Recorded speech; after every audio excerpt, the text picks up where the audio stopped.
সদৃশ্য দ্বারা সদৃশ্য আরোগ্য হয় কেন বলতে পারবেন কেউ? আমার প্রশ্নটা যদি না বলতে পারেন, আমার মনে হয় বলতে পারার কথা।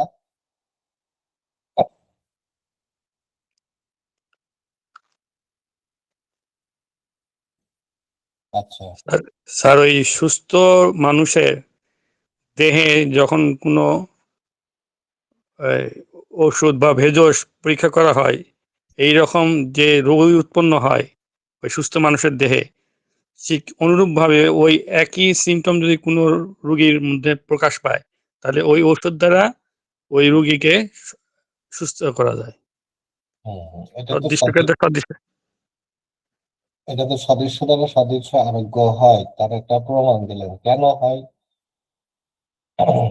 এটা বুঝতে হবে না? এই কাজটা কেন ঘটে? ঠিক আছে, আচ্ছা, বুঝতে পারছি, আমি সময় নেব না। এই কেন সদৃশ্য দ্বারা সদৃশ্য আরোগ্য হয়, এটা আপনাদের গাইড বইতে যেরকম আছে সে তার সঙ্গে আমার কথা আহ মিলবে কতটুকু আমি জানি না, কিন্তু মূল রিজন যেটা, সেটা আপনারা ডেফিনেটলি ট্রাস্ট রাখতে পারেন। এটার মূল কারণ হচ্ছে রেজোন্যান্স। হ্যাঁ, রেজোন্যান্সটা কি সেটা আমি যদি একটা ভিডিও দেখাইতে পারি আপনাদের, তাহলে খুব ভালো হয়।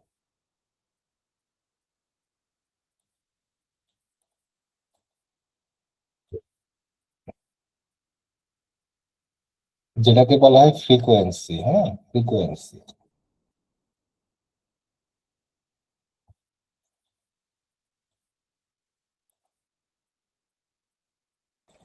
আমরা ওয়েভ দেখি না, তরঙ্গ?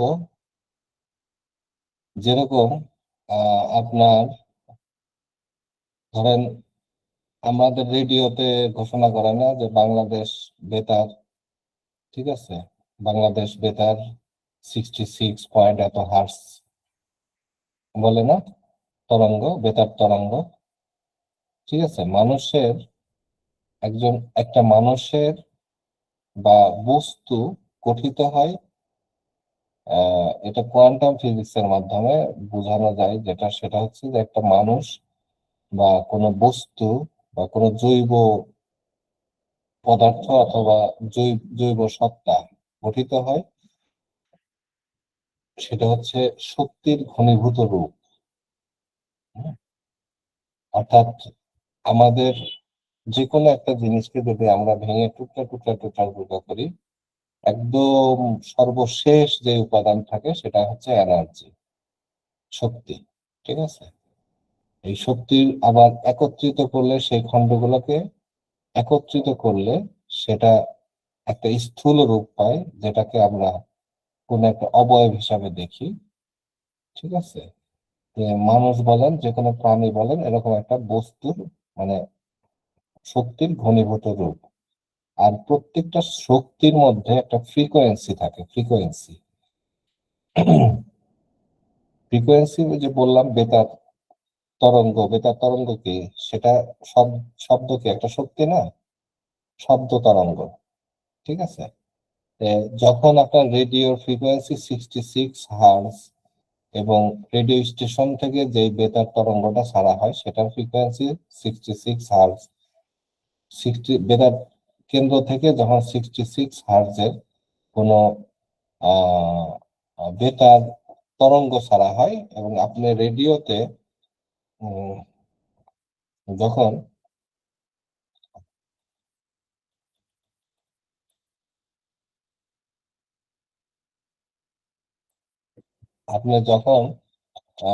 সেই তরঙ্গটা আপনার রেডিওতে 66 হার্জে স্থাপন করবেন, ঠিক আছে, তখন দেখবেন যে এই ইয়াটা,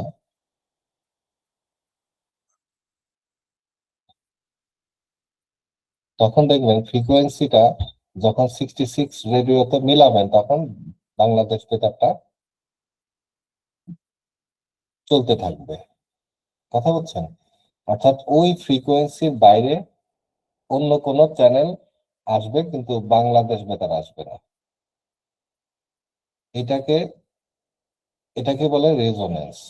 ঠিক আছে, অর্থাৎ একটা নির্ধারিত ওয়েভ বা একটা নির্ধারিত সিগন্যাল, যেটা ওই ওই সমকক্ষের সিগন্যালকে আকর্ষণ করে। হুম। যেমন দেখে আমি একটা ভিডিও শেয়ার করতে পারি কিনা, ভিডিওটা পেয়েছি আমি, যদি শেয়ার হয় তাহলে আপনারা দেখেন, বুঝতে পারবেন।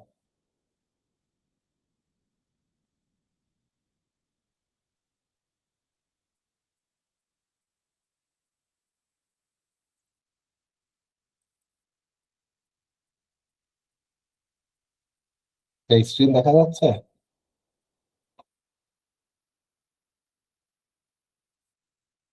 দেখেন এখানে 512 হার্জ, 512 হার্জ, আর এখানে এখানে একটা মেটালিক ইয়ে আছে যেটা 440 হার্জ। ঠিক আছে, কি ঘটনা এটা?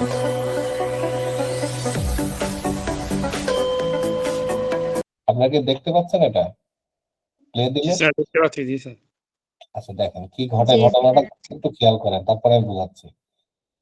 512 হার্জের একটা মেটালের উপরে বাড়ি দিচ্ছে, আর এখানে 440 হার্জ।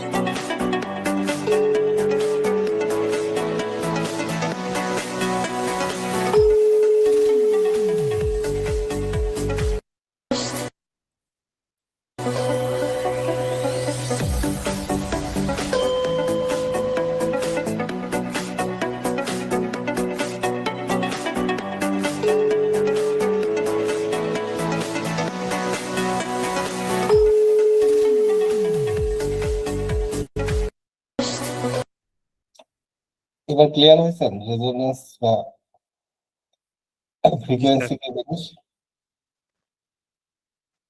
ঘটনাটা হচ্ছে, যখন 440, এখানে 512 হার্জের একটা মেটাল বস্তুর উপরে যখন বাড়ি দিচ্ছে, তখন ওই 440 হার্জের দুই পাশে দুইটা বল দেয়া আছে। ওই বল দুইটার উপরে কোনো এফেক্ট করছে না, মানে ওই ওই মেটালের মেটালিক যে 440 হার্জের বস্তুটা আছে তার মধ্যে কোনো প্রতিক্রিয়া হচ্ছে না। ঠিক আছে, কিন্তু যখন পাশে আবার 440 হার্জের কোনো কিছু দিয়ে সে বাড়ি দিচ্ছে, তখন বলগুলা কিন্তু নড়ে উঠতেছে। তার মানে ওইখানে একটা কম্পন সৃষ্টি হচ্ছে ওই 440 হার্জের যে মেটালের বস্তুটা আছে, দণ্ড দুইটা আছে তার সাথে। এটাকে বলা হয় ফ্রিকোয়েন্সি। যখন ফ্রিকোয়েন্সি মিলে যায়, যখন ফ্রিকোয়েন্সি মিলে যায় তখন যেটা ঘটে সেটা হচ্ছে, আমি স্ক্রিনটা ইয়ে করে দিই, শেয়ারটা ক্লোজ করে দিই।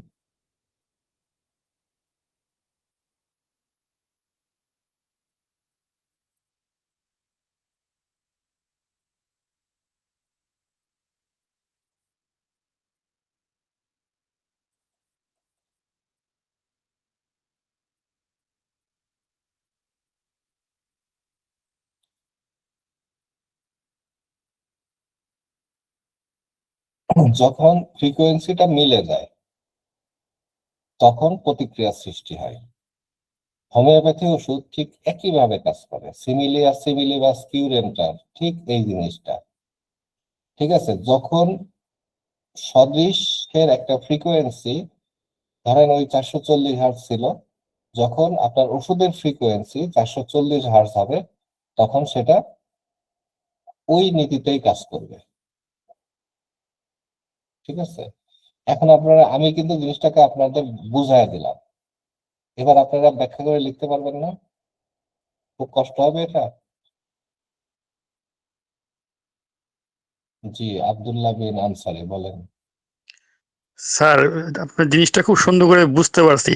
এখন প্রশ্ন হইলো, আমরা এই ওষুধটাকে কিভাবে মূল্যায়ন করবো? এটা এই রোগের জন্য এই ফ্রিকোয়েন্সি ওষুধ এটা। এটা তো অন্য বিষয়, এটা তো পুরো সাবজেক্টই আলাদা। ঠিক আছে, সেটা ম্যাথমেটিক্যাল যে আলোচনার মধ্যে বুঝবেন, এবং অর্গানন যখন আপনারা আরো পড়বেন তখন বুঝবেন, কিন্তু মূল ফ্যাক্টটা, আমি প্রশ্নটা ছিল যে সদৃশ্য নীতি কিভাবে কাজ করে, হ্যাঁ সদৃশ্য স্যার, দ্বারা খুব সুন্দর করে বুঝতে পারছি স্যার। আরোগ্য হয় কেন, সদৃশ্য দ্বারা সদৃশ্য আরোগ্য হয় কেন, এইটা ক্লিয়ার হয়েছে কিনা? আমার প্রশ্নটা হচ্ছে এখানে। ঠিক আছে, সদৃশ দ্বারা সদৃশ্য ঠিক এই কারণে আরোগ্য হয়। এটা অতীতে যখন অতীতের বিজ্ঞানগুলো প্রমাণ করতে পারে নাই, ঠিক আছে, এখন যে মডার্ন সায়েন্স, বিশেষ করে কোয়ান্টাম ফিজিক্স, এটাকে প্রমাণ করতেছে যে এইভাবে কাজ করে। কথা বুঝছেন? এই জন্য আপনাদের আমি যদি না বলতাম, এটা দেখালেও বুঝতে পারতেন ফ্রিকোয়েন্সি। তাহলে আমরা কি বলবো? আমরা যেভাবে বলবো সেটা হচ্ছে, আমরা যেভাবে বলতে চাই সেটা হচ্ছে, যখন সদৃশ্য দ্বারা সদৃশ আরোগ্য হয়। কেন? কারণ হচ্ছে, যখন কোনো জৈব সত্তার ফ্রিকোয়েন্সির সঙ্গে ঔষধের ফ্রিকোয়েন্সি মিলে যায়, অর্থাৎ এটাকে আমরা যদি হোমিওপ্যাথির ভাষায় বলি, তাহলে যখন কোনো জৈব সত্তার বা কোনো ব্যক্তির টোটালিটি অফ সিমটমস বা লক্ষণ সমগ্রতা বলে, লক্ষণ সমগ্রতার সঙ্গে ঔষধের সমগ্রতা যখন মিলে যায়, ঠিক আছে, তখন ওষুধের ওই লক্ষণগুলা প্রশমিত হয়, এবং এই রোগ লক্ষণগুলো প্রশমিত হয়ে রোগী আরোগ্য হয়। ঠিক আছে?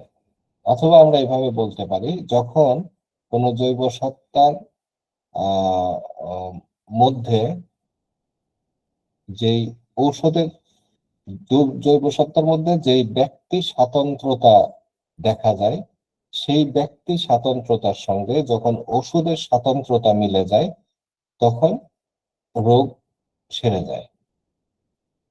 কথা বুঝছেন? এখানে ইন্ডিভিজুয়াল এই এই রেজোন্যান্সের যেটা দেখালাম, ফ্রিকোয়েন্সি বা রেজোন্যান্স যেটা দেখালাম, সেটার মধ্যে কি পেলাম আমরা? সেটা হচ্ছে স্বতন্ত্রতা। যে 440 হার্জের ওই বস্তু স্বতন্ত্র, ওইখানে যদি আপনি 441 হার্জেও বাড়িয়ে দিতেন, এটা যেভাবে কেঁপে উঠলো ওইভাবে কাঁপতো না, হয়তো কম্পনের পরিমাণ আরেকটু কমে যেত, মিলতো না, পুরাপুরি মিলতো না। ঠিক এইভাবে যদি হোমিওপ্যাথিক ওষুধ সিলেকশনটা সঠিক না হয়, পার্শিয়াল সিমিলার হয়, তাহলে রোগ লক্ষণ কিছু চলে যায় কিন্তু পুরোপুরি চলে যায় না। কিন্তু যখন ব্যক্তি স্বাতন্ত্রতার সঙ্গে যখন রোগীর যেই ঔষধ, রোগীর যে চিত্রটা আসে, রোগ চিত্রটা আসে, তার সঙ্গে যখন ওষুধের চিত্রটা পুরোপুরি মিলে যায়, তখন রোগগুলা আপনা আপনি ভালো হয়ে যায়। সদৃশ্য নীতি এইভাবে কাজ করে। আমি আপনাদের বইয়ের ভাষায় বললাম না, আমি মোটামুটি আপনাদেরকে বুঝিয়ে দেওয়ার চেষ্টা করলাম জিনিসটা। ঠিক আছে? আমি আশা করি যে আপনারা ক্লিয়ার হয়েছেন। এটার উপরে কারো কোনো প্রশ্ন আছে? প্রশ্ন থাকলে হাত তুলে উত্তর জিজ্ঞেস করবেন।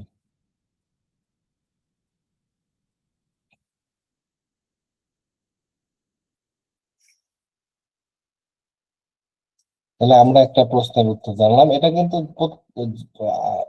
আগামী বছরও আসতে পারে এই প্রশ্নের উত্তর অন্যভাবে, হয়তো আগেরটা আসবে না, পরেরটা আসবে। এটা কমন প্রশ্ন, এইটা প্রশ্নটা আসবেই। কারণ এই কারণেই আসবে যে এই প্রশ্নটা আসলে হোমিওপ্যাথির একটা চরমতম মূলনীতি। ঠিক আছে? এটা সবাইকে জানতেই হয়, যার কারণে আপনার এই প্রশ্নটা আসে।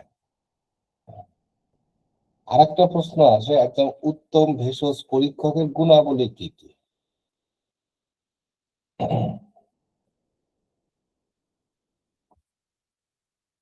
ভেষজ পরীক্ষা তো আপনারা বলছেন, তাই না? জি, জান্নাত নাইসা আপনি হাত তুলেছেন। আসসালামু আলাইকুম স্যার, জান্নাত নিসা। ও, আর জান্নাত নাইসা। স্যার সরি সরি, মানে আমি আমি আমি একটু আমার চোখের সমস্যা আছে, এই কারণে। স্যার আমি প্রথম থেকে জয়েন করতে পারছিলাম না, তো একটু বাইরে ছিলাম। এখন আমি তো স্যার পুরাটা শুনি নাই। আচ্ছা, এই ভিডিওটা দেওয়া হবে, দেখে নিয়েন, হ্যাঁ? কারণ জি আমি স্যার। পুরো আলোচনা, একটা ভিডিও শেয়ার করে আলোচনা করছিলাম। আচ্ছা, একদম পাস করছিলেন কে যেন বললেন, আছেন আপনি? জিজ্ঞাসা করলেন যে, হ্যাঁ। হ্যাঁ স্যার, আচ্ছা। আমি যেইভাবে খুব সংক্ষেপে একটা বুঝালাম, এই এই এই আন্ডারস্ট্যান্ডিংটা আগে পেয়েছেন কখনো? না স্যার, এভাবে কখনো কোথাও বুঝি নাই। আমি প্রথমত কুষ্টিয়া থেকে হোমিও মেডিকেল থেকে পড়া শেষ করছি। তো আমার আমি অনার্স মাস্টার্স করার পাশাপাশি করছিলাম, ওইখানে ক্লাসটা রেগুলার হতো না মূলত, বা আমি নিজে অনেক সময় করতে পারতাম না। পরে আমি ঢাকাতে কিছু জায়গায় প্র্যাকটিস করছি, কিন্তু কেউ কখনো এভাবে ভেঙে কখনো বোঝায় না যে আসলে হোমিও কিভাবে কাজ করে। এটার পরে এই ওষুধ দিচ্ছে, হ্যাঁ দেখে শিখো, ডাক্তার দিচ্ছে, কিন্তু কখনো কেউ বলে না যে ওষুধটা এই রোগীর উপর কিভাবে কাজ করতেছে। তো ওই শেখার জন্য আমি মূলত এখানে জয়েন করছি, যে এগুলো আসলে আমি অনেক সময় বই অনেক পড়ি, কিন্তু বই পড়ে অনেক ভাষা বোঝা যায় না। হোমিওপ্যাথির কিছু ভাষা আছে যেগুলো আমরা বুঝতে পারি না। তো আজকে অনেক ক্লিয়ার হইলাম বিষয়টা, যে আসলে হোমিও কিভাবে কাজ করে আমাদের শরীরে। অনেকে জিজ্ঞেস করে, কিন্তু অন্য অন্য ডাক্তার বা অন্য অন্য যারা আছে তারা কিন্তু জিজ্ঞেস করে, তোমাদের হোমিওর তো কোনো ভিত্তি নাই, এটার বৈজ্ঞানিক প্রমাণ নাই, এটা শরীরে কিভাবে কাজ করে।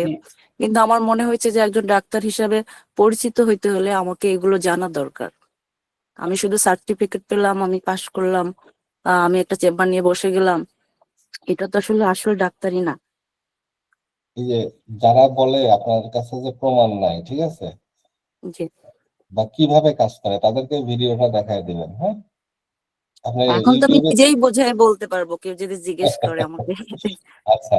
আর নাম্বার টু, কেউ যদি বলে বৈজ্ঞানিক ভিত্তি নাই, তাহলে বৈজ্ঞানিক ভিত্তি আছে কি নাই সেটা জানার জন্য এই বইটা সাজেস্ট করবেন। হ্যাঁ, হোমিওপ্যাথির বৈজ্ঞানিক ভিত্তি। যদি সে জানতে সত্যি আগ্রহী হয়, তর্কও করতে আগ্রহী হয়, তাহলে যেন এই বইটা পড়ে এসে করে। এটা হচ্ছে জি স্যার। 900 950 পৃষ্ঠার একটা বই, শুধু প্রমাণ, ভিত্তি আছে কি নাই। কথা হচ্ছে।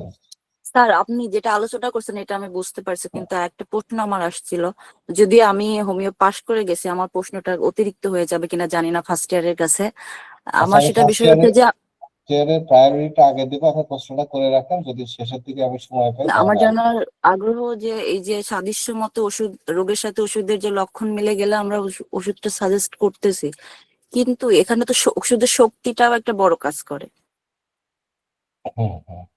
অবশ্যই শক্তিটা কাজ করে, এবং খুবই হ্যাঁ। Important issue. এটা এটা বলে পোস্টোলজি। হ্যাঁ, এই জি জিনিসটা স্যার। আপনার তো ফার্স্ট ইয়ারে তো গভীরভাবে আলোচনা করা হয় না। আর দ্বিতীয়ত, আপনারা যেভাবে শিখে আসছেন সেখানেও খুব ভালো বেসিক নাই। এটা জি। বেসিক, এটা এটা ডিপেন্ড করে হচ্ছে লেভেল অফ হেলথ এর উপরে। ঠিক আছে, লেভেল অফ হেলথ, এটা অন্য একটা যদি থিওরি। স্যার আপনার যদি ক্লাসে থাকে বা শেষে না, এটা সুযোগ এটা থাকে এটা তাহলে পুরো এটা বলতে পারেন। পোস্টোলজিটা, এটা অনেক বড় সাবজেক্ট, এটার উপরে অনেকগুলা ক্লাস হয়। জি। কথা হচ্ছে, এটা সংক্ষেপে উত্তর দেওয়া সম্ভব না। ঠিক আছে স্যার, তাহলে ক্লাস করতে থাকি, আশা করি ভবিষ্যতে পাবো কখনো। আর আমাদের, হ্যাঁ, এটা আস্তে আস্তে পাবেন আমাদের সঙ্গে ক্লাস করতে। আর আমাদের এখানে এই কোচিং এর কিন্তু ওইভাবে তো যারা পাস করছে তাদের জন্য সাজানো নয়। এই কোচিংটা মূলত আমাদের হচ্ছে, আহ, আমরা শুরু করছিলাম পরীক্ষার উপরে ভিত্তি করে, ডিএসএমএস পরীক্ষা যারা দিবে তাদের জন্য কোশ্চেন ভিত্তিক প্রশ্ন উত্তর, ঠিক আছে, অর্থাৎ শেষ সময়ের প্রস্তুতি। সেটার জন্য একটা শর্ট কোচিং এর ব্যবস্থা করছিলাম, এবং এখন আমাদের সিদ্ধান্ত হচ্ছে যে সারা বছরই ক্লাস হবে, কিন্তু সিলেবাসের ভিত্তিতে এখানে ক্লাস হবে। কিন্তু ক্লাসগুলা আমরা অ্যাজ ইউজুয়াল গাইড বই বা ইন জেনারেল যেরকম হয়, আমাদের কোনো ক্লাসে এরকম হবে না। আমাদের ক্লাসগুলো হবে যেটা হওয়া উচিত, যেই ক্লাসে আপনাকে ডাক্তার বানাইতে পারে সেই ক্লাস হবে। ঠিক আছে, যে ক্লাস। তাহলে তো স্যার যারা রানিং পড়তেছে বা যারা শেষ করছে এদেরও অনেক কিছু শেখার আছে। আমরা তো যারা বাংলাদেশে আমরা হোমিও থেকে আমরা বের দেখ- হই। আমরা দেখতে পাচ্ছি, গতকালকে ক্লাসেও একজন উপস্থিত ছিলেন যিনি প্র্যাকটিস করেন অলরেডি, অনেকেই যুক্ত হচ্ছে না। আমাদের তাতে কোনো ইয়ে নাই, যে এখানে যদি কেউ এসে শিখতে পারে, আমরা তো ওইটাই চাচ্ছি, শিখুক। ঠিক আছে। আর আমাদের সাথে যারা ক্লাস করবেন তাদের জন্য আমাদের ঘোষণা হচ্ছে, আমরা যে ক্লাসটা করাবো সেই ক্লাস করলে পরীক্ষাটা কোনো ফ্যাক্ট না, পরীক্ষায় ইজিলি পাস করতে পারবেন। ঠিক আছে, কিন্তু পরীক্ষায় পাস করে ডাক্তার হতে পারবেন না, এটা শিওর। জি স্যার, ধন্যবাদ স্যার। আমরা একটু সামনের দিকে আগাই। আমি যে প্রশ্নটা করতেছিলাম সেটা হচ্ছে যে একজন উত্তম ভেষজ পরীক্ষকের গুণাবলী কি কি। আপনাদের কেউ এটা বলতে পারবেন, যারা ফার্স্ট ইয়ারে ছিলেন? আমাদের নিউ ফার্স্ট ইয়ার বলতে পারবে না, কারণ এই বিষয়ে তাদের সাথে আলোচনা করি নাই। আচ্ছা, যদি বলতে না পারেন আমি আগে যাই। সেটা হচ্ছে ভেষজ পরীক্ষাটা আসলে কি, এটা বোঝেন কিনা, এটার সাথে সম্পর্ক। খুবই ইম্পর্টেন্ট জিনিস, ভেষজ পরীক্ষণ। ঠিক আছে, আপনাদের ক্লাসেই তো সম্ভবত নিলাম ওই দিন, না তার ক্লাস তো নিশ্চিত কয়েকটা মাথায় মনে থাকে না, সম্ভবত নিউ ফার্স্ট ইয়ারে নিয়েছি। ভেষজ কি জিনিস, ভেষজ কি, ভেষজ পরীক্ষা কি, এটা আলোচনা করছিলাম। ভেষজ কি কেউ বলতে পারবেন? ভেষজ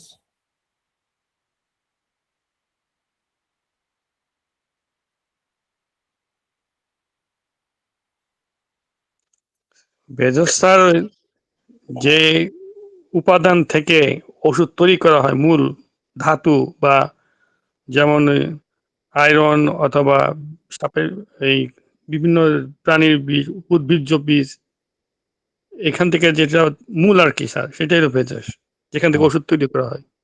ভেষজ আরেকটু ক্লিয়ার করবেন। জান্নাত নেসা, আপনি হাত তুলেছিলেন।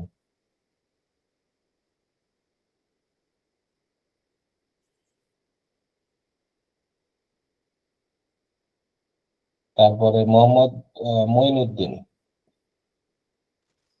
আসসালামু আলাইকুম স্যার। ওয়ালাইকুম যে আসসালাম। যে বস্তু রোগ সৃষ্টি করার ক্ষমতা রাখে তাকে ভেষজ বলা হয়। ওকে, ঠিক আছে, এই জিনিসটা অবশ্যই অ্যাড করে দিবেন, যে বস্তুর মধ্যে ঔষধি গুণ আছে, রোগ সৃষ্টির ক্ষমতা আছে, অথবা যেটা বিষক্রিয়া করতে পারে, কোনো জৈব সত্তার মধ্যে যেটা বিষক্রিয়া ঘটাতে পারে, কোনো রোগ শক্তির উপস্থিতি আছে, ঠিক আছে, সেই জাতীয় ছাড়া ভেষজ হয় না। হ্যাঁ, মূল উপাদান, তবে কথা ওইটাও ঠিক আছে, সেটা মূল উপাদান, ওষুধ তৈরির মূল উপাদান, কিন্তু এর সঙ্গে এই কথাটা যুক্ত না থাকলে ওটাকে ভেষজ বলা যায় না। তাহলে কেউ সূর্যের আলো ধরে ভেষজ বানায় দিবে, কথা বুঝছেন? এবং অলরেডি এই পাগলামি করছে, এই জন্য কথাটা বললাম, যে দুনিয়ার সবকিছুই তার কাছে ওষুধ মনে হয়। ঠিক আছে,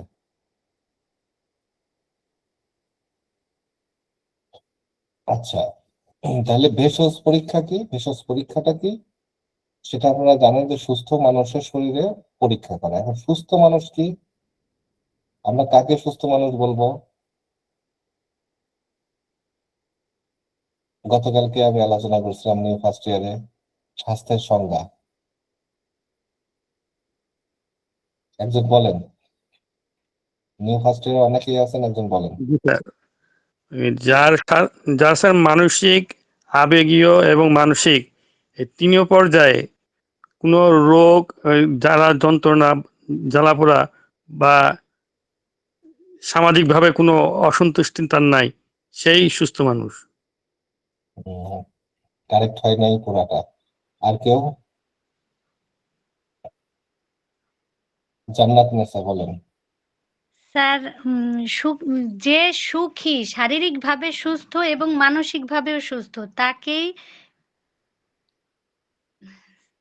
গতকালকে আলোচনাটা শুনছিলেন কে কে এখানে? স্যার ওই যে ওষুধ প্রুভিং জিনিসটা যার উপরে মানে ইয়া করা হয় শারীরিক এবং মানসিক না, ভাবে। আমি গতকালকে আলোচনা করছিলাম, এটা শুনেন নাই অনেকে। আমি সংক্ষেপে বলি, সেটা হচ্ছে ফ্রিডম। এক কথা হচ্ছে ফ্রিডম, ফ্রিডম ফ্রম পেইন। ঠিক আছে, সেটা সেটা কোন ধরনের পেইন, ফ্রিডম কোন ধরনের ফ্রিডম? স্বাধীন, স্বাধীন, যার শারীরিক ভাবে সে স্বাধীন, মুক্ত, যার শরীরে কোনো ব্যথা বেদনা যন্ত্রণা নাই। ঠিক আছে, যার শরীরে কোনো ব্যথা বেদনা যন্ত্রণা নাই, সে স্বাধীন, শারীরিক ভাবে স্বাধীন। ঠিক আছে, নাম্বার ওয়ান। নাম্বার টু, যার আবেগীয় ভাবে সে স্বাধীন, মুক্ত, যার মধ্যে কোনো আসক্তি নাই। হুম, আসক্তি নাই। আসক্তি বলতে হয়তো কেউ কোনো জিনিসের মোহে পড়ে যায়, মোহ, যেটা মোহ। ঠিক আছে, কারোর মধ্যে খুব প্রেমের মোহ, কারোর মধ্যে কোনো গয়নাগাটির মোহ, মোহগ্রস্ত হয়ে যায়, কেউ ড্রাগ নেয়, নেশা করে। ঠিক আছে, অথবা যে কোনো জিনিসের না পেলে সে পাগল প্রায় হয়ে যায়। ঠিক আছে, এইটাকে বলা হয় আসক্তি, যার আবেগীয় স্তরে আসক্তি নাই। ঠিক আছে, আসক্তি মানে তাকে যন্ত্রণা দেবে। যেরকম কেউ যদি আপনার আপনারা অনেক সময় দেখেন যে মানুষ কয় না যে উম, প্রেমিকার বাড়ির কুকুরটাও ভালো লাগে, একটা শব্দ আছে, কথা বুঝছেন? তার মানে সে এমন মোহগ্রস্ত হয়েছে যে প্রেমিকার বাড়ির কুকুর দেখলেও তার মধ্যে প্রেমের আবেগ চলে আসে। ঠিক আছে? অর্থাৎ এটা একটা পাগলামি, এটা হচ্ছে আবেগীয় স্তরের অসুখ অথবা শখ। ঠিক আছে? কেউ ইনস্ট্যান্ট একটা শখ পেয়েছে, ঠিক আছে, শখ পেয়ে তার সে কি করতেছে কি বলতেছে তার ঠিক নাই, এটা হচ্ছে আবেগীয় স্তরের প্রবলেম, অসুস্থতা, এটা আবেগীয় স্তরের বেদনা। সে আবেগীয় স্তরে ফ্রিডম তার হারায় ফেলছে। ঠিক আছে? আর তৃতীয়ত মেন্টাল, মানসিক স্তরে তার স্বার্থপরতা, সে তার স্বার্থের জন্য যে কোনো কিছু করতে পারে। ঠিক আছে? আমরা এই কথাটা শুনি, সেই লোকটা হচ্ছে রোগাক্রান্ত। নিঃস্বার্থতা, ইগো, আমিত্ব, যার মধ্যে এই জিনিসটা নাই, সে হচ্ছে মানসিকভাবে সুস্থ। অর্থাৎ একটা ব্যক্তিকে সুস্থ হিসাবে হোমিওপ্যাথিক দৃষ্টিকোণ থেকে বিবেচনা করতে গেলে তার শরীরে এমন কোনো ব্যথা বেদনা যন্ত্রণা থাকবে না যেটা ওই ব্যথার জন্য সে অন্য কোনো কিছু করতে তার খারাপ লাগে। যেমন কারোর যদি দাঁতে ব্যথা হয়, তাকে যদি বলেন যে চলো একটু ঘুরে আসি, সে স্বাভাবিকভাবে রাগ করবে। ধুর, এইগুলো এখন আমার দাঁতে ব্যথা করতে, তুমি চলো ঘুরে আসি, এটা কোনো কথা? তার সবকিছু খারাপ লাগবে, তার মানে সে শারীরিক ভাবে স্বাধীন নয়। ঠিক আছে? যখন দেখবেন যে কোনো ব্যক্তির খুব কাছের ঘনিষ্ঠ কেউ মারা গেছে, তখন যদি বলেন যে আমি সিনেমা দেখে আসি, তখন সে কি রিয়াক্ট করবে বলেন? ঠিক আছে, মারতেও পারে। এটা যদিও আমরা স্বাভাবিক হিসাবে নেই, কিন্তু যিনি আবেগে অর্থাৎ আসক্তিতে যার নাই, আসক্তি নাই, সে আপনার উপর রাখবে না, সে বলবে তুমি এই যে কথাটা বললে আর সিচুয়েশন বুঝে বলা উচিত ছিল তোমার। ঠিক আছে, আরেকদিন যাব। হুম। আচ্ছা, তো যে বলছে সেও এক ধরনের আসক্তি, আর যে খুব খারাপ রিয়াক্ট করছে তারও আর এক ধরনের আসক্তি। ঠিক আছে?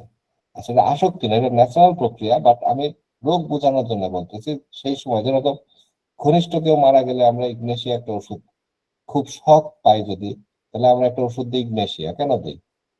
সে যেন শখটা কাটায় উঠতে পারে, তার আবেগীয় স্তরটা স্বাধীন, ফ্রিডম হয়ে যাবে। ঠিক আছে?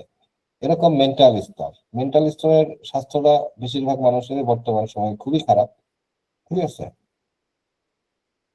তো যাই হোক, অর্থাৎ যেই লোকটা, আমরা এক কথায় বলতে পারি সুস্থ বলতে তাকেই বোঝায় যার শারীরিক স্তরে, আবেগের স্তরে এবং মানসিক স্তরে কোনো ব্যথা বেদনা নাই, সে স্বাধীনভাবে সবকিছু করতে পারে, সেই ব্যক্তিটাকে আমরা সুস্থ বলি, যার মধ্যে সবসময় একটাই শব্দ থাকে, হ্যাপি, পিস। ঠিক আছে?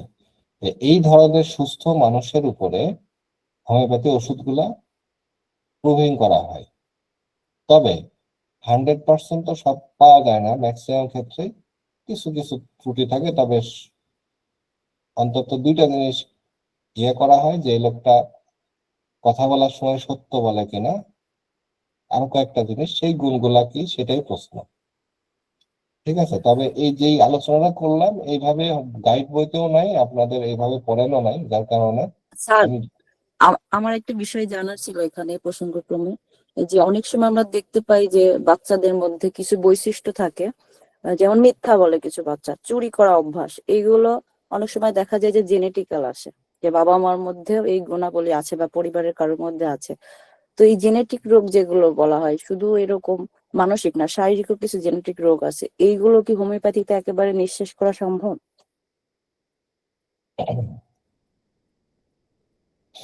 হোমিওপ্যাথিতে সবকিছু ডিপেন্ড করে যে তার গভীরতাটার উপরে। আর আরেকটা হচ্ছে জেনেটিক্যালি যেই রোগগুলা হয়, ঠিক আছে, সেই রোগগুলোর মধ্যে অল্প কিছু সংখ্যক রোগ আছে যেগুলো 100% সুস্থ হয় না, এছাড়া অধিকাংশ রোগী সুস্থ হয়। তবে প্রত্যেকের ক্ষেত্রেই একটা ঘটনা ঘটে, অন্য সবার থেকে তাকে ভালো রাখা সম্ভব। হুম? অন্য সকল চিকিৎসা ব্যবস্থা থেকে তাকে ভালো রাখা সম্ভব, যতটা সম্ভব সে ভালো থাকতে পারবে। জি স্যার। তবে হোমিওপ্যাথিতে সব রোগ সেরে যাবে এটা বিশ্বাস করার কোনো কারণ নেই। ঠিক আছে, কিছু কিছু জায়গায় সব সবকিছুরই শর্টকামিং আছে। ঠিক আছে, কিছু কিছু জায়গায় পারফেক্ট একটাই জিনিস, সেটা হচ্ছে যিনি সৃষ্টি করছেন উনি পারফেক্ট, তাছাড়া দুনিয়ায় কোনো জিনিসই পারফেক্ট না। 99% হলেও 1% হলেও সেখানে ডিফেক্ট থাকবে। ঠিক আছে, এই আর জি কি, স্যার। সংক্ষেপে বললাম। তাহলে স্বাস্থ্য বলতে কথা বুঝছেন তো, এই স্বাস্থ্যবান মানুষ বা সুস্থ মানুষের উপরে ওষুধ প্রুভিং করা হয়। তাহলে আমি যে স্বাস্থ্যের সংজ্ঞাটা দিলাম আপনাকে, আপনাদের এই সংজ্ঞার উপরেই বানায় আপনি লিখতে পারবেন তার কি কি বৈশিষ্ট্য থাকতে পারে। পারবেন না যে একজন ভেষজ পরীক্ষকের কি কি গুণাবলী থাকতে হবে? এই স্বাস্থ্যের সংজ্ঞাটা যদি আপনারা বোঝেন, ঠিক আছে, তাহলে এমনি বানায় লেখা যায় প্রশ্নের উত্তর।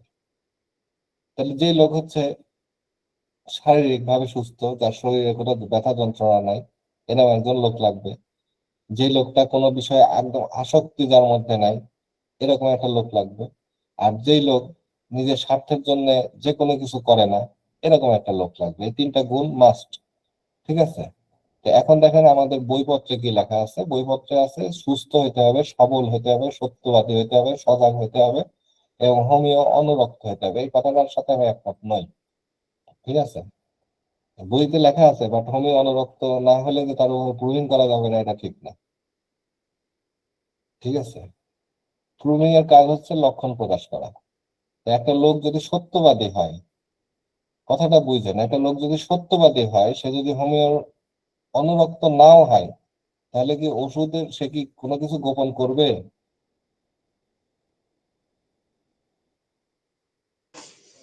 না স্যার, অবশ্যই গোপন করবে না। সে লোকটা গোপন করবে না। সত্যবাদী হলে তাহলে তো অবশ্যই সত্য কথাই বলবে। এই কথাটা যদি আমি মেনে নেই, এই কথাটা কেন আমি একমত না, এই কথাটা ভয়ঙ্কর ধরনের আপত্তিজনক। বইপত্রে কিন্তু এটাই লেখা থাকে। ঠিক আছে, ভয়ঙ্কর ধরনের আপত্তিজনক কেন? আমি যদি এই কথাটা আমি যদি এই কথাটা মেনে নিই, তার মানে এই দাঁড়ায় যে লোক হোমিওপ্যাথি বিশ্বাস করে না, তার উপরে ওষুধ কাজ করে না। তাই দাঁড়ায় না? জি স্যার। সূক্ষ্ম মার প্যাচ এখানে কেমনে করে ঢুকা দিছে, বুঝেও নাই যে এই কথাটার তাৎপর্য কি। অনেক বইতে আছে, এটা গাইড বইতে তো আছে। আমি এই কথাটা এই জন্য রেড মার্ক করে রাখছি, আমি নেই না এই কথাটা। ঠিক আছে, তাহলে সুস্থ কি? সুস্থ সবল। সুস্থ সবল হচ্ছে ওই যে স্বাস্থ্যের সংজ্ঞার মধ্যেই আছে। এবং স্বাস্থ্যের সংজ্ঞার মধ্যে আপনি পাবেন সত্যবাদী। যেই লোকটা নিজের স্বার্থের জন্য কিছু করবে না, সে লোকটা তো মাস সত্যবাদী হবে, তাই না? কারণ যে লোকটা, যার স্বার্থপরতা নাই, সে লোকের মিথ্যা বলার কোনো প্রয়োজনই নেই। ঠিক আছে, আচ্ছা, সজাগ। যে তার আবেগের, যার মধ্যে আসক্তি নাই, যার মধ্যে স্বার্থপরতা নাই, সে লোক সজাগ থাকবে, খুবই স্বাভাবিক ব্যাপার। এখন কি ঘটে আসলে, যেটা ঘটে প্রুভিং এর সময় কি ঘটে, আপনি কিন্তু, আমি এমন ভাবে আলোচনাটা করতেছি যেন আপনারা ফ্রি হ্যান্ডে লিখতে পারেন। ঠিক আছে, সেটা যে ঘটনাটা কি ঘটে, একটা মানুষের উপরে যখন, একটা সুস্থ মানুষের উপর যখন ঔষধ প্রয়োগ করা হয়, তখন কয়েকভাবে এটা থেকে তথ্য সংগ্রহ করা হয়। একটা আছে রোগী কিছু জিনিস লিখে রাখেন, একটা হচ্ছে অবজারভার কিছু জিনিস পর্যবেক্ষণ করে লিখে রাখেন। আবার তার পার্শ্ববর্তী, তার সঙ্গে যারা থাকে তাদের উপরে অনেক সময় দায়িত্ব দেওয়া হয় যে আপনি একটু যেগুলো চোখে পড়ে একটু লিখে রাখবেন।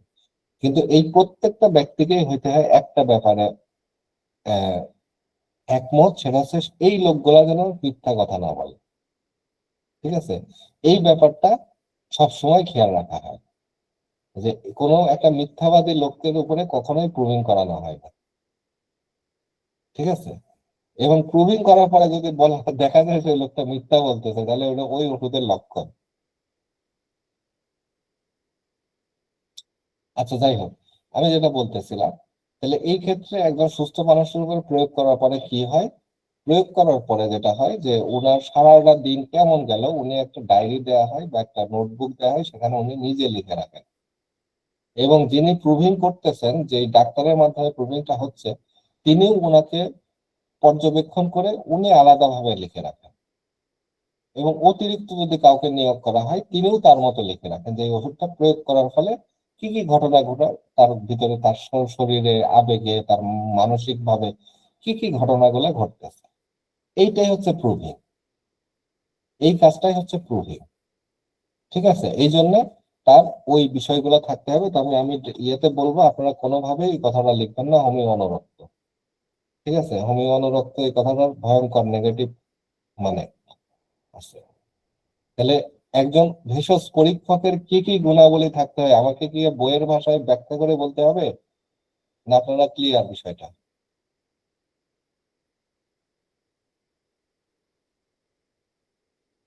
জি স্যার, বুঝতে পারছি। কোনো প্রশ্ন? এটার উপরে কোনো প্রশ্ন আছে? আচ্ছা, আমি আশা করি যে আপনারা ফ্রি হ্যান্ডে লিখতে পারবেন। জাস্ট এই কথাটুকু মনে রাখবেন, সুস্থতা কি জিনিস। ঠিক আছে, বাস এনাফ।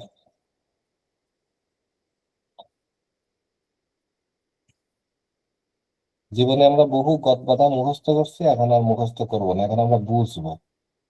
ঠিক আছে।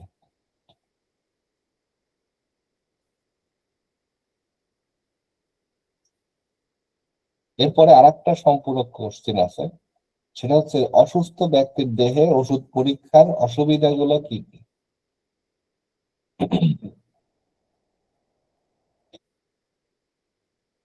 অসুস্থ ব্যক্তির দেহে ওষুধ পরীক্ষার অসুবিধাগুলো কি কি, কেউ বলতে পারবেন?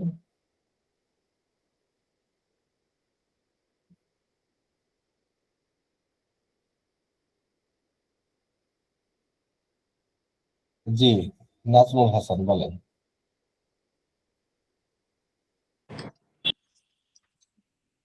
আসসালামু আলাইকুম স্যার। হ্যাঁ, জি। অসুস্থ ব্যক্তির মাঝে যদি আমরা প্রুভিং করি, সাপোজ কারো যদি ডায়রিয়া থাকে, হুম, তার শরীরে যদি কোনো ওই রকম ভেষজ বা ওষুধ দিয়ে প্রুভিং করতে যাই, তাহলে তার সিমটমটা তো বুঝতে পারবো না যে ওই ভেষজের কি কি রোগ উৎপাদক শক্তি আছে। সেজন্য সুস্থ দেহে পরীক্ষা করলে সিমটমটা ক্লিয়ার হয়। রাইট। মানে বিষয়টা হচ্ছে অসুস্থ দেহে যদি আমরা কোনো ওষুধ প্রুভিং করি, তাহলে ওই ওষুধের যে নিজস্ব লক্ষণগুলা ছিল, আপনারা ম্যাথমেটিকা পড়ার সময় দেখবেন, আমি এই কথাটা গতদিন ক্লাসেও বলছিলাম, যে ম্যাথমেটিকা পড়ার সময় দেখবেন যে মনে হবে যে এই ওষুধটা তো মনে হয় আমার মতো, এই ওষুধটা তো মনে হয় আমার মতো, এর মধ্যে তো আমার অনেক জিনিস পাওয়া যাচ্ছে, এটা মনে হয় আমার লাগবে। ঠিক আছে, অথবা জি স্যার, আমার এটা হয়। অথবা একটা জিনিস মনে হবে যে এইটার মধ্যেও জ্বর আছে, এটার মধ্যেও ডায়রিয়া আছে, এটার মধ্যেও ইয়ে আছে, এখন আমি কোনটারে কেমনে নিব? সবগুলোর মধ্যেই তো ডায়রিয়া, জ্বর, আমাশা, হ্যান ত্যান সবই আছে, তাই না? তাহলে দুইটা প্রবলেম ক্রিয়েট হয়, একটা হচ্ছে সবই আমার মতো, আর একটা হচ্ছে যে সবগুলোর মধ্যেই কমন কিছু জিনিস আছে, ডায়রিয়া আছে, জ্বর আছে, মাথা ব্যথা আছে। ঠিক আছে, এই টাইপের কিছু জিনিস কমন প্রত্যেকটা ওষুধের মধ্যে। তাহলে যখন একটা মানুষের শরীর, ধরেন জ্বর আসছে, যদি আপনি তার শরীরে বেলেডোনা দেন, তাহলে কি হবে? নাম্বার ওয়ান, সর্বপ্রথম যে ঘটনাটা সেটা হচ্ছে যে ওই ব্যক্তি কোনো রোগাক্রান্ত হওয়ার কারণে তার ভিতরে যে ব্যক্তি স্বতন্ত্রতা ছিল, সেই স্বতন্ত্রতাই ওই মুহূর্তে নাই। অর্থাৎ ধরেন সেই ব্যক্তিটা ছিল ওই যে 440 হার্টজের, এখন অসুস্থ হওয়ার পরে ও 450 হার্টজ হয়ে গেছে।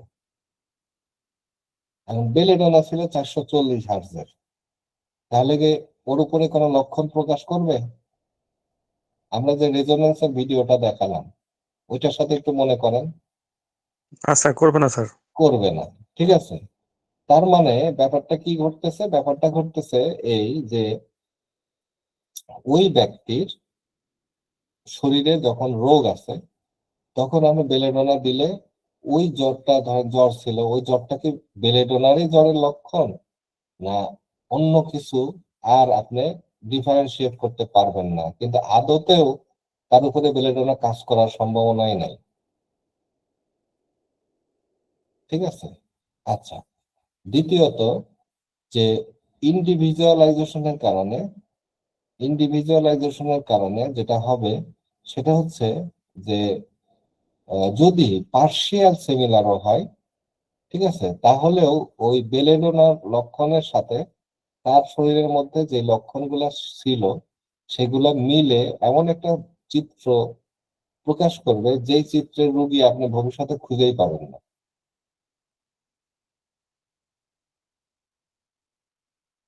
কথা বুঝছেন? কেন? কারণ আপনি যখন ট্রিটমেন্ট করবেন তখন তো ইন্ডিভিজুয়ালাইজেশনের ভিত্তিতে ট্রিটমেন্ট করবেন, রোগীর ব্যক্তি স্বতন্ত্রতার ভিত্তিতে করবেন, ঠিক আছে? তখন তো ওইটার সাথে মিলবে না আর।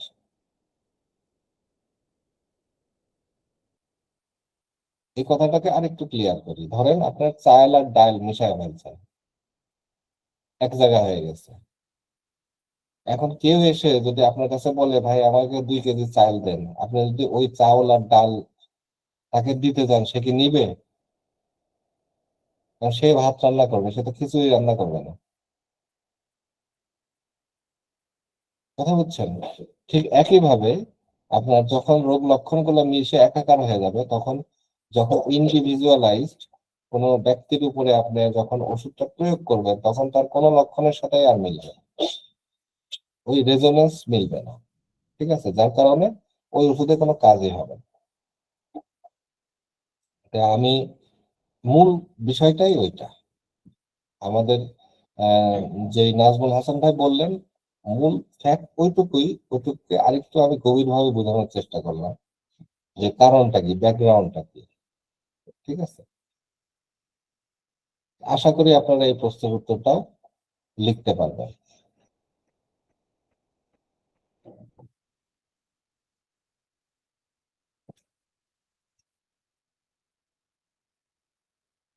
আর একটা প্রশ্ন আসে, সেটা হচ্ছে হোমিওপ্যাথিতে রোগ নয় রোগীর চিকিৎসা করা হয় কেন?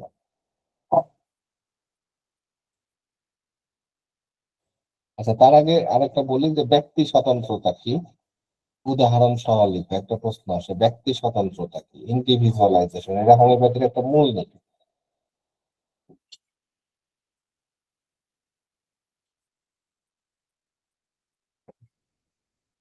কেউ বলতে পারবেন ব্যক্তি স্বতন্ত্রতা কি?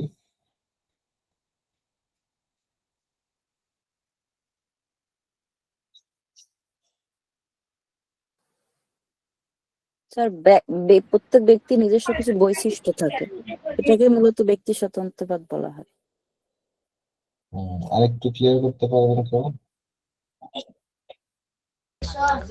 জি স্যার, যেমন হলো যে মানে কয়েকজন মানুষের জ্বর হয়েছে, তো এক একজনের জ্বরের এক একটা লক্ষণ, যেমন একজনের জ্বরে মাথা মানে শরীর ঘামে, আর একজনের জ্বর মানে কাঁপুনি আছে, আর একজনের জ্বরে ঘাম নাই, মানে এরকম বিভিন্ন প্রকার লক্ষণ পাওয়া যায়। এটাই হলো ব্যক্তি স্বাতন্ত্রতা।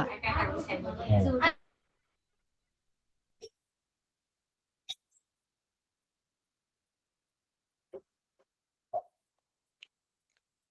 স্যার ব্যক্তি স্বতন্ত্রতা বলতে স্যার কোনো রুগীর কেস টেকিং নেওয়ার পরে যেটা পাওয়া যায় সেটাই স্যার ব্যক্তি স্বতন্ত্রতা। সবই ঠিক আছে, আপনাদের উত্তরগুলো প্রায় কাছাকাছি। ব্যক্তি স্বতন্ত্রতা, ঠিক আছে, যেটা মানুষ অ্যাকচুয়ালি যদি আমরা ব্যক্তি স্বতন্ত্রতাকে এইটা বলি যে প্রত্যেকটা মানুষই আলাদা, তাহলে খুব মহা বিপদ হয়ে যায়। কেন? পৃথিবীতে বর্তমানে 800 কোটি মানুষ, তাহলে 800 কোটি আমার ওষুধ লাগবে, তাহলে দুনিয়ায় কিন্তু আর ওষুধ খুঁজে পাওয়া যাবে না, তাই না?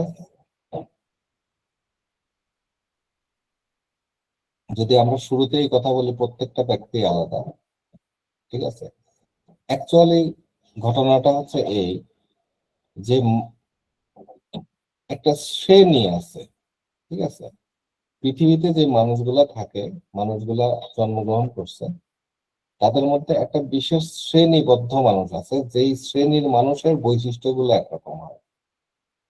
একটা সংক্ষেপে উদাহরণ দিলে বুঝবেন, সেটা হচ্ছে আপনারা দেখবেন যে চায়নার মানুষের চেহারা আর বাংলাদেশের মানুষের চেহারা এক না। আবার আমেরিকার মানুষের চেহারা আর আমাদের এই ধরেন সৌদি আরবের মানুষের চেহারা কিন্তু এক না। এটা কি ডিপেন্ড করতেছে? সেটা হচ্ছে ওয়েদারের উপরে আপনার মানুষের চেহারা পরিবর্তন হচ্ছে, তাই না? ঠিক অনুরূপ ভাবে রোগের ক্ষেত্রেও মানুষের মধ্যে বিভিন্ন শ্রেণী আছে, শ্রেণীকরণ। অর্থাৎ এক জাতীয় বৈশিষ্ট্যের অনেক মানুষ আছে, ঠিক আছে? সেই অনেকগুলো মানুষের বৈশিষ্ট্য একই রকম হয় এবং সেই মানুষগুলো হয় বিচ্ছিন্ন, সেটা এক ফ্যামিলির মধ্যে হয় না। এক ফ্যামিলির মধ্যে 10 রকম মানুষ থাকতে পারে বৈশিষ্ট্যের। কিন্তু আমি গ্রসলি বললাম, না হলে আমাদের যে ঝামেলাটাই করতে হবে সেটা হচ্ছে যে তাহলে আমরা হোমিওপ্যাথি এই প্রশ্নের সম্মুখীন হবে যে তাহলে তো পৃথিবীতে কোনো মানুষের চিকিৎসাই ঠিক হয় না, আপনি কেমনে ইন্ডিভিজুয়ালাইজেশন করে ওষুধ দিলেন? কারণ পৃথিবীতে 800 কোটি একটা মানুষ যখন জন্মগ্রহণ করে তার মানে একটা ওষুধেরও জন্মগ্রহণ করতে হয় সেই সময়। এটা কি পসিবল বা এটা কি সম্ভব? তাই দাঁড়ায় না প্রশ্নটা? আমি কথাটা বুঝাইতে পারছি কিনা? যখন ব্যক্তি স্বতন্ত্রতা বলতে যে প্রত্যেকটা মানুষকে আলাদা বোঝানো হয়, তাহলে যে আজকে যে শিশুরা জন্মগ্রহণ করতে তার পাশাপাশি তার জন্য একটা ওষুধ জন্মগ্রহণ করতে হবে, না হলে তো তার সাথে সে রোগ আক্রান্ত হলে তার ওষুধই দেওয়া যাবে না,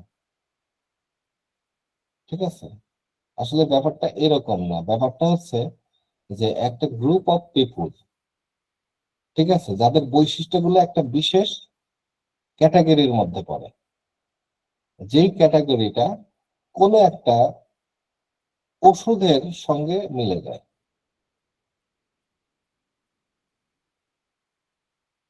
কথা হচ্ছে এই ক্যাটাগরি গুলো অ্যাকচুয়ালি স্বতন্ত্র একটা ক্যাটাগরি। এই জন্য বলা হয় যে ব্যক্তি স্বতন্ত্রতা, ওই স্বতন্ত্র বৈশিষ্ট্যের কোনো মানুষ কখনোই ব্যক্তি স্বতন্ত্রতা, ওষুধের স্বতন্ত্রতা ছাড়া হয় না। হোমিওপ্যাথিতে ব্যক্তি স্বতন্ত্রতা আসছেই ওষুধ থেকে, ওষুধের স্বতন্ত্রতা থেকে। কারণ না হলে আপনি কোনো ব্যক্তিকেই আপনি ট্রিটমেন্ট করতে পারবেন না, এবং কোনো ব্যক্তির স্বতন্ত্র চরিত্র সবসময় একরকম থাকে না। খুব কম মানুষ আছে যারা জন্মগ্রহণের থেকে রোগ শোক সেরকম একটা হয় নাই, তার কোনো প্রবলেম এরকম নাই, এবং মৃত্যু পর্যন্ত তার কোনো প্রবলেম সেরকম নাই। এরকম মানুষের সংখ্যা খুব কম। অধিকাংশ মানুষই জন্মগ্রহণের পর থেকেই কোনো না কোনো রোগে আক্রান্ত হয়, এবং সেই রোগের চিত্রটা মিলাইতে হয় আমাদের কার সাথে? ওষুধের চিত্রের সাথে, ঠিক আছে? এই জন্য মূলত ইন্ডিভিজুয়ালাইজেশনের আইডিয়াটা আসছে ওষুধ প্রুভিং করার সময়, যে এই ওষুধটা যখন প্রুভিং করলাম তখন ওই শ্রেণীর মানুষ ছাড়া এই ওষুধটা অন্য কোনো শ্রেণীর উপরে কাজ করে না, এবং সেটারও একটা ফ্যাক্ট আছে। একটা না, কয়েকটা ফ্যাক্ট আছে। নাম্বার 1 ফ্যাক্ট, সেটা হচ্ছে ধাতুগত বৈশিষ্ট্য। অর্থাৎ জন্ম থেকে কিছু মানুষের বেসিক ক্যারেক্টার থাকে যেটাকে বলা হয় ধাতুগত বৈশিষ্ট্য। হ্যাঁ। নাম্বার 2 মায়াজম, ঠিক আছে, তার মায়াজমেটিক বৈশিষ্ট্য। এইগুলো প্রত্যেকটা ব্যক্তি স্বতন্ত্রতা নির্ণয় করতে কাজে লাগে, ঠিক আছে? তবে আর একটা হচ্ছে বর্তমানে যে জিনিসটা বলা হয় সেটা হচ্ছে রোগের লেয়ার, স্তর। এই রোগের স্তরের কারণে যেটা হয়, ধাতুগত বৈশিষ্ট্য চাপা পড়ে যায়, মায়াজম গুলো চাপা পড়ে যায়, মিশ্রিত হয়ে যায়, আর ধাতুগত বৈশিষ্ট্যটা পুরাই চাপা পড়ে যায়। যার কারণে আপনি প্রথম থেকেই যদি ধাতুগত বৈশিষ্ট্যটা মাথার মধ্যে নিয়ে কাজ করা শুরু করেন তাহলে কোনো ওষুধে খুঁজে পাবেন না। বিশেষ করে বর্তমানে মানুষের এত পরিমাণে রোগের লেয়ার তৈরি হয়েছে যে আপনি এখানে কোনো স্বতন্ত্র, প্রায় ক্ষেত্রেই স্বতন্ত্র মায়াজমে খুঁজে পাওয়া যায় না। এখন বর্তমানে মিক্সড মায়াজমেটিক যুগ বলা হয়, অর্থাৎ সবগুলা মায়াজম মিশে একাকার একটা জগা খিচুড়ি হয়ে গেছে, ঠিক আছে? এই জন্য এখন রোগের লেয়ার খুঁজতে হয়, সে এখন কোন লেয়ারে আছে। এই লেয়ার গুলো যখন সে যখন আপনি যখন এই যে কেস টেকিং করবেন, কেস টেকিং করার পরে যেটা দাঁড়াবে, যে চিত্রটা দাঁড়াবে রোগীর, সেই চিত্রটা হচ্ছে ওই রোগের ওই ব্যক্তির স্বতন্ত্রতা। এবং সেই স্বতন্ত্রটা বিষয়টা হচ্ছে সেই পার্মানেন্ট না, বর্তমানে সেই স্বতন্ত্রতা পার্মানেন্ট না। ওইটা হয়তো কোনো একটা রোগের লেয়ারের প্রেজেন্ট করতেছে, কোনো একটা লেয়ার প্রেজেন্ট করতেছে। সেই লেয়ারটা ছিল ধরেন সালফারের লেয়ার, অথবা সেই লেয়ারটা ছিল ধরেন আর্সেনিকের লেয়ার। ঠিক আছে, যখন আপনি আর্সেনিক ওষুধটা দিলেন, ঠিক আছে, তখন তার আর্সেনিকের লেয়ারটা কেটে গেল। কেটে যাওয়ার পরে আপনি সেকেন্ড ফলো আপের সময় দেখলেন যে তার মধ্যে আর আর্সেনিকের বৈশিষ্ট্য নাই, এর মধ্যে সালফারের বৈশিষ্ট্য দেখা যাচ্ছে এখন বর্তমানে। তখন সে আরেকটা লেয়ারের মধ্যে ঢুকে গেছে। সে এইভাবে মানুষ জন্মের পর থেকে বিভিন্ন প্রতিকূল পরিবেশের কারণে, মায়াজমের কারণে, সঠিক ট্রিটমেন্ট না হওয়ার কারণে তার উপরে রোগের লেয়ার তৈরি হয়েছে। এই লেয়ার গুলো প্রত্যেকটা ইন্ডিভিজুয়াল, প্রত্যেকটা আলাদা। এই জন্য বর্তমানে একদম ডিরেক্ট ইন্ডিভিজুয়াল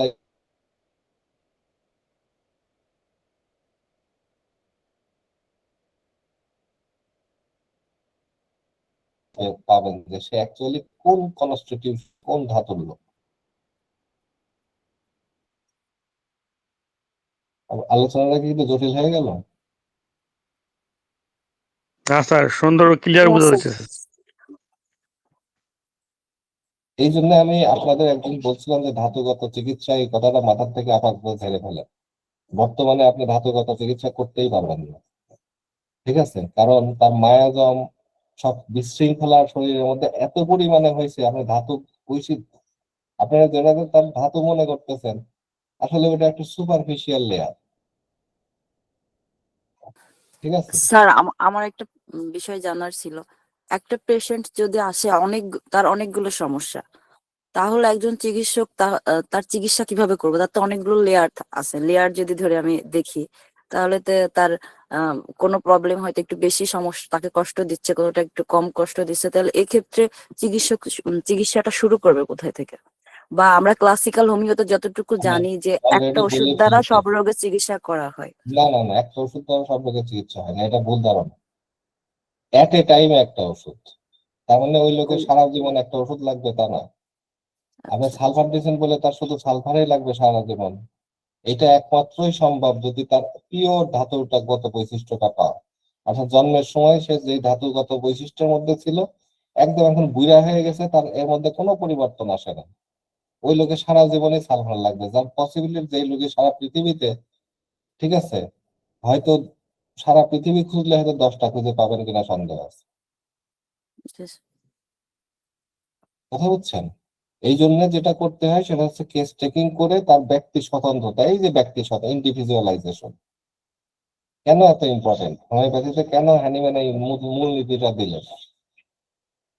ঠিক আছে, এই ইন্ডিভিজুয়ালাইজেশন যখন আপনি কেস টেকিং করবেন, কেস টেকিং করার পরে একটা ব্যক্তির একটা রোগ চিত্র খাড়া করবে, একটা চিত্র তৈরি হবে, চিত্র, যে এই চিত্রটার সঙ্গে তখন আপনার যেই ওষুধটা যায়, ঠিক আছে, যেই ওষুধটা যায় আপনি সেই ওষুধটা দিবেন।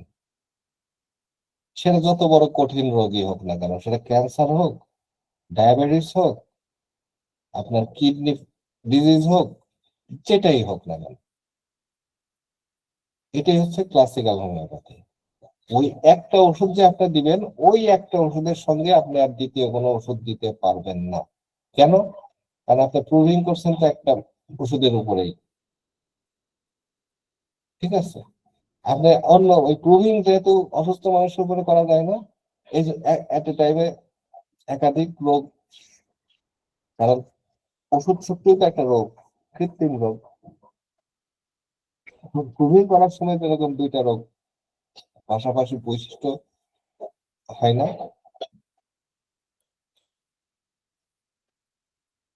ক্লাসের শুরুতে আমাকে চা দিয়ে গেছে, আমার মনেই নাই খাইতে।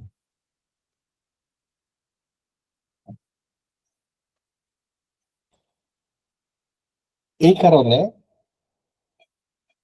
ফার্স্ট কেস টেকিং করার পরে আপনি যখন ব্যক্তি স্বতন্ত্রতা নির্ধারণ করবেন, সেই ভিত্তিতে আপনি একটা ওষুধ নির্বাচন করবেন, সেটা ইন্ডিভিজুয়ালাইজেশনের মাধ্যমে। ওষুধটা আপনি দেওয়ার পরে তখন তার যে সুপারফিশিয়াল লেয়ারটা ছিল, সেই লেয়ারটা কেটে যে হয়তো সে নিয়ে আসছিল আপনার প্রচন্ড মাথা ব্যথা, তার ক্রনিক মাথা ব্যথা। আপনার এমন হইতে পারে যে আপনার ক্রনিক মাথা ব্যথা তো সারে নাই, কমছে বাট সারে নাই। হুম। তো আপনি প্রথমে মাথা ব্যথার জন্য ধরেন আপনি একটা ওষুধ দিয়েছিলেন, সাপোজ ধরেন আপনি নাক্সভোম দিয়েছিলেন অথবা পালসেটেলা দিয়েছিলেন, ঠিক আছে। এইটা দেওয়ার পরে ওই পালসেটেলার লেয়ারটা যখন কেটে যাবে, কেটে যাওয়ার পরে আপনি যখন ফলো আপটা করবেন, ফলো আপ করার পরে আপনি দেখবেন যে মাথা ব্যথা পুরা যায় নাই, বাট তার অনেক কমপ্লেক্স নাই, অনেক কিছু নাই, সেগুলা চেঞ্জ হয়ে গেছে। সেই চেঞ্জের ভিত্তিতে আরেকটা ইন্ডিভিজুয়ালাইজেশন পাবেন তার মধ্যে। তখন আপনি আরেকটা ওষুধ দিবেন, ঠিক আছে। ওষুধ দেওয়ার পরে দেখবেন যে মাথা ব্যথাও নাই, অন্যগুলো নাই। অথবা এরকম 2-3টা, যার ভিতরে যত বেশি লেয়ার থাকবে তার সেই কয়টা ওষুধ লাগবে। অর্থাৎ তার মানে এই না যে যে পালসেটিলা আপনি দিচ্ছেন সারা জীবন তারা পালসেটিলাই দিয়ে যাবেন, একক ওষুধ মানে কিন্তু একটার বেশি ওষুধ দেওয়া যায় না, মানে কিন্তু ঘটনাটা এইটা না। ঘটনাটা হচ্ছে তার মধ্যে যতগুলো লেয়ার থাকবে ততগুলো ওষুধ লাগবে, ঠিক আছে। তারপরে আপনি একটা সময় সেই সেই রোগটা যখন ওই যে স্বাস্থ্যের সংজ্ঞার মধ্যে চলে আসবে, সে লোকটা যখন ক্লাম হয়ে যাবে, ঠিক আছে, শান্ত হয়ে যাবে, পিস তার মধ্যে অনুভব করবে সর্বত্র, ঠিক আছে, তখন দেখবেন যে তার কনস্টিটিউশন অর্থাৎ ধাতুগত বৈশিষ্ট্যগুলো ক্লিয়ার হয়ে যাবে। এই লোকটা যতদিন বেঁচে থাকবে, লাস্টের লেয়ারে যদি তার ভিতরে আপনার কি বলবো, যদি লাস্টের লেয়ারে তার ভিতরে আর্সেন ফসফরাস থাকে, তাহলে ও যতদিন এরপরে বেঁচে থাকবে, ও দেখবেন যে জ্বর আসলেও ফসফরাস লাগে, মাথা ব্যথা হলেও ফসফরাস লাগে, তারা ফসফরাস ছাড়া অন্য কোনো ওষুধের দিকে সহজে যাবেই না। ওইটাই হচ্ছে ধাতুগত বৈশিষ্ট্য, এবং এটা হোমিওপ্যাথির পক্ষে সম্ভব। ক্লিয়ার বিষয়টা? তাহলে ইন্ডিভিজুয়ালাইজেশনটা কত স্যার। গুরুত্বপূর্ণ কথা বুঝছেন? ইন্ডিভিজুয়ালাইজেশন কত গুরুত্বপূর্ণ। ইন্ডিভিজুয়ালাইজেশন ছাড়া আপনারা অ্যাকচুয়ালি কোনো রোগীর ট্রিটমেন্টই করতে পারবেন না। এই জন্য এটা একটা হোমিওপ্যাথিক মূলনীতি, ব্যক্তি স্বতন্ত্রতা। এবং ব্যক্তি স্বতন্ত্রতা কি? ঔষধের স্বতন্ত্রতার সাথে মিলতে হবে, নাহলে আপনি ওই স্বতন্ত্রতা দিয়ে কিছু এমন এক আজগুবি স্বতন্ত্রতা বের করলেন যেটা কোনো ওষুধের সাথে মিলে না। এবং এইটা আপনি ভুল হবে যদি আপনি কেস টেকিং করতে না জানেন, এবং যদি আপনার ম্যাথমেটিক্যাল জ্ঞান ভালো না থাকে। ওকে, আচ্ছা, একজন হাত তুলেছেন, তানজিনা বিডি।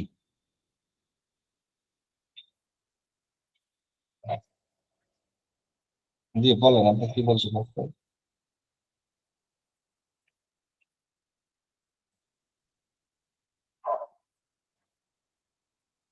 তাহলে যদি আপনারা বুঝে থাকেন হাত নামায় ফেলেন। মাহমুদুর মোহাম্মদ মঈন উদ্দিন, আপনার হাত উঠানো ছিল।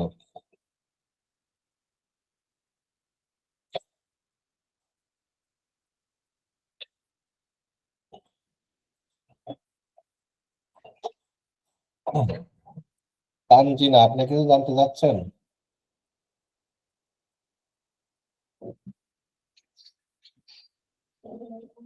জি, আসাদুজ্জামান, আপনি হাত তুলেছেন। জি স্যার, আসসালামু আলাইকুম স্যার। স্বতন্ত্র বৈশিষ্ট্যের সাথে মিল রেখে যদি ওষুধ প্রয়োগ করা হয়, করার পরে সাধারণত বেড়ে যাওয়ার কথা, কিন্তু বেড়ে না, যে যদি ওই ওষুধে রোগ কমে যায়, একবার কিওর না হোক, যদি কমে যায়, তাহলে কি সেই ওষুধে শেষ পর্যন্ত কি কাজ করে? একটু কাইন্ডলি যদি বুঝায় বলতেন। হ্যাঁ হ্যাঁ, তাহলে করবে না কেন? একটা হচ্ছে যে ওষুধটা আপনি এমন একটা মাত্রায় দিয়েছিলেন যে মাত্রাটা বেড়ে যাওয়ার মতো মাত্রা না, মাত্রাটা একদম সিমিলার হয়ে গেছে। রোগের যে শক্তি ছিল মাত্রাটা ওই শক্তির হয়ে গেছে, ঠিক আছে। এই জন্য ওই বাড়ে নাই, বাড়বেই ব্যাপারটা বলা যায় না, ঠিক আছে। তবে বাড়লে আমরা বুঝি যে ওষুধটা মানে আমাদের জন্য বুঝতে সুবিধা হয়। ওকে স্যার, ঠিক, কথা থ্যাংক ইউ। হচ্ছে ব্যাপারটা কিরকম আমি বলি, ওই যে ছাদ ঢালাইয়ের সময়, ছাদ ঢালাই দেওয়ার সময় কিছু রড বের হয়ে থাকে না, জি স্যার। কলাম থেকে একটু একটু রড বের হয়ে থাকে কেন? ঠিক আছে, একটু বাড়তি দেওয়া হয় যেন ভিতরে শর্ট না পড়ে এবং ভবিষ্যতে ওইখান থেকে একটা ক্লু পাওয়া যায়, আর একটা তালা উঠানো যায় ওর সাথে রড বেঁধে। একটা উদ্দেশ্য আছে না? ঠিক জি স্যার। হোমিওপ্যাথি ওষুধের মাত্রাটা সামান্য একটু বাড়ায় দেওয়া হয় যেন আপনি ডাক্তার বুঝতে পারে যে হ্যাঁ পারছে, মানে আমার ওষুধ ঠিক আছে। এইটা বোঝার জন্য একটা একটা উপায়, সহজ উপায়। হ্যাঁ, কিন্তু অনেক সময় ডাক্তার এমন একটা ওষুধ দিচ্ছেন, আপনি 200 পোটেন্সি দিচ্ছেন, হয়তো 1M দিলে তার রোগটা বাড়তো, কিন্তু 200 পোটেন্সিতে বাড়ে না, কিন্তু রোগটা না বেড়ে আস্তে আস্তে কমে গেছে এবং রোগীর সব দিক দিয়ে ভালো আছে। কথা বুঝছেন? রোগী সব দিক দিয়ে ভালো আছে। সবচেয়ে বড় বৈশিষ্ট্য আপনি দেখবেন, যদি রোগ না বাড়ে কিন্তু রোগীর মানসিক ভাবে খুব ভালো আছে, ঠিক আছে, এটা একটা পারফেক্ট ইয়ে যে তার ওষুধ সিলেকশন ঠিক আছে। হুম, ওকে এটা স্যার, ওকে। এটা এটা খুব স্বাভাবিক, খুব অহরহ হয় এটা, বিশেষ করে 50 মিলিসিমালে এই ঘটনাটা প্রচুর ঘটে। 50 মিলিসিমালে রোগ বাড়ার অনেক কম, মানে ওষুধ সিলেকশন ঠিক হলে দেখছে রোগ বাড়ে নাই, রোগী আস্তে আস্তে ভালো হয়ে গেছে বেশি। জি, তাহলে মোটামুটি আমি আজকে একটু অন্য স্টাইল আলোচনা করছি। আমি চাইছি আপনাদের রুট লেভেল থেকে, যেহেতু পরীক্ষা হচ্ছে না, আমি ওই পরীক্ষার প্রশ্নগুলাই আলোচনা করলাম, কিন্তু আর একটু গভীর ভাবে, যেন আপনারা পরীক্ষার সময় যদি প্রশ্ন কমনও না পান, এখান থেকে আপনারা অনেক উত্তর লিখতে পারবেন, এই সমজাতীয় আরো উত্তর লিখতে পারবেন। তো যাই জি হোক, স্যার, আজকে খুব চমৎকার আলোচনা হয়েছে স্যার, থ্যাংক ইউ স্যার। আমি চেষ্টা করেছি আরো গভীরে যাওয়া যায়, কিন্তু লেভেল বুঝে তো গভীরে যেতে হবে, কারণ আমি এখানে ধরেই নিয়েছি যে সবাই ফার্স্ট ইয়ারে সেইভাবেই ক্লাস করতেছে, ঠিক আছে। এই জন্য আমি আরেকটু ডিপে যেতে পারতেছি না। হুম, কারণ চিন্তার স্তর আছে তো। হ্যাঁ? তো যাই হোক, আর কারো স্যার, কোনো পরীক্ষার ডেটের ব্যাপারে কোনো সিদ্ধান্ত হয়েছে নাকি স্যার, জানেন নাকি? না, আমাদের জানা নেই। আমরা ট্রাই করছি জানার জন্য, কিন্তু জানতে পারিনি এখনো, তেমন কিছু জানতে পারি নাই। শুধু শুনতেছি নির্বাচন, তাও প্রচ্ছন্ন নির্বাচন তো দুইটা। 1 নম্বর নির্বাচন হচ্ছে কাউন্সিলের নির্বাচন, এখন তারা ওইটাই বোঝাচ্ছে না জাতীয় নির্বাচন ওইটাই বোঝাচ্ছে, সেটাও ক্লিয়ার না। এখন আল্লাহর উপরে ছেড়ে দেন, ঠিক আছে, কি বলবো, ঠিক আছে। দায়িত্ববোধহীন কর্তৃপক্ষ, মানে ঠিক দায়িত্বহীন বাপ মা থাকলে যেরকম অবস্থা হয়, হোমিওপ্যাথদের অবস্থা হচ্ছে তাই। বাচ্চা পয়দা করবো, খেয়াল রাখবো না।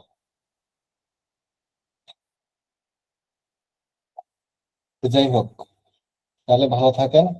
আমাদের আবার রিসার্চ টিমের মিটিং আছে 10টার সময়, যার কারণে। স্যার, এটা একটু ভিডিও ইউটিউবে দিয়ে দিন কাইন্ডলি, একটু কাইন্ডলি। জি জি জি, ওকে স্যার, থ্যাংক তো সবাই ভালো থাকেন। আমি জি, আসসালামু আমাদের আলাইকুম। ভবিষ্যতে ক্লাসগুলো কিন্তু এই স্টাইলেই হবে। হ্যাঁ, পরীক্ষার ঝামেলাটা গেলে আমাদের ফিউচারে যে ক্লাসগুলো হবে, আপনারা ফার্স্ট ইয়ারে যারা আছে তারা সেকেন্ড ইয়ারে উঠে যাবেন, আর যারা নিউ ফার্স্ট ইয়ার আছে তারা তো ফার্স্ট ইয়ারে থাকবেন, ঠিক আছে। এই স্টাইলে হবে যেন আপনারা একদম মন খুলে পরীক্ষা দিতে পারেন। শুধু তাই না, আমরা এমন ভাবে আলোচনা করব যেন আপনাদের খুব ডাক্তারের ক্ষেত্রে আপনাদের ডাক্তার হোমিওপ্যাথির জগৎটা আপনাদের কাছে একদম ক্রিস্টাল ক্লিয়ার হয়ে যায়।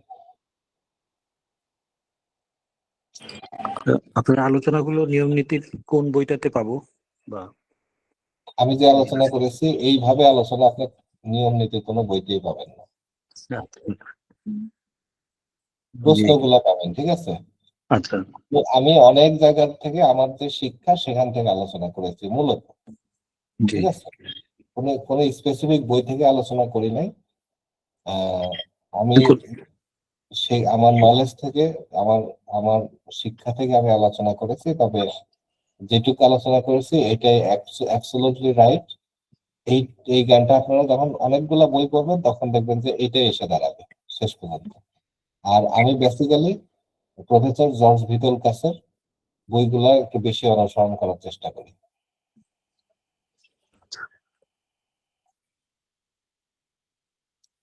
ওকে, তাহলে শুভরাত্রি সবাইকে।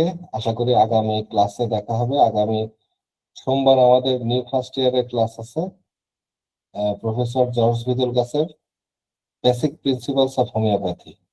এই বইটা ফার্স্ট চ্যাপ্টারটা শেষ করব, তারপরে আমরা অন্য আর একটা বই পড়া শুরু করবো ইনশাল্লাহ। ঠিক আছে?